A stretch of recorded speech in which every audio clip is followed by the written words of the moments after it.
একটা জিনিস কি জানেন, জীবনে যত বেশি উন্নত করার চেষ্টা করবেন, মানুষ তত বেশি আপনাকে দুমড়ে মুচড়ে দিবে, যাতে আপনি সোজা হয়ে দাঁড়াতে না পারেন।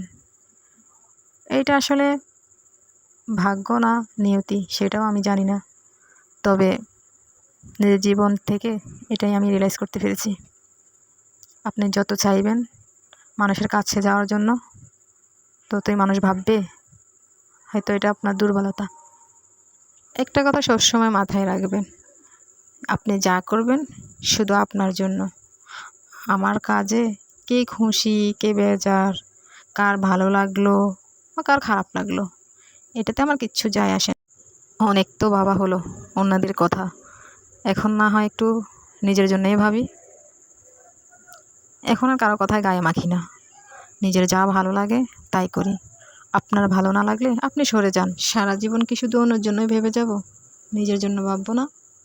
একটা কথা ভালো করে ভেবে দেখেন তো, আপনি যদি 1 দিন 5 দিন 10 দিন ঘরে না খেয়েও থাকেন, কেউ এসে আপনাকে জিজ্ঞেস করবে না যে তুমি খেয়েছো না খাওনি।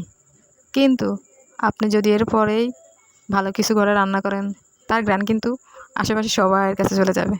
আর তখনই সে বলবে খোঁচা মেরে কথা, ভালো খায় ভালো চলে।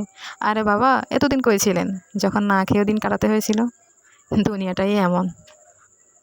আজকে আপনি ভালো কিছু চাইতেছেন, সেটাতেও দেখবেন কত বাধা। আবার খারাপ কিছু করতে যান, সেটাতেও দেখবেন কত রকমের বাধা। সমস্ত বাধা বিপত্তি পেলে সামনে এগিয়ে যাওয়ার সময়, নিজের মতো চলার সময়, নিজের সংসার, নিজের ফ্যামিলি, নিজের ছেলে মেয়ে, নিজের স্বামী, জাস্ট এইটুকুই। হয়তো একটু বেশিই বলে ফেললাম, কিছু মনে করবেন না আপনারা সবাই। বলার মতো পাই না তো, তাই সোশ্যালটাকেই বেছে নিলাম।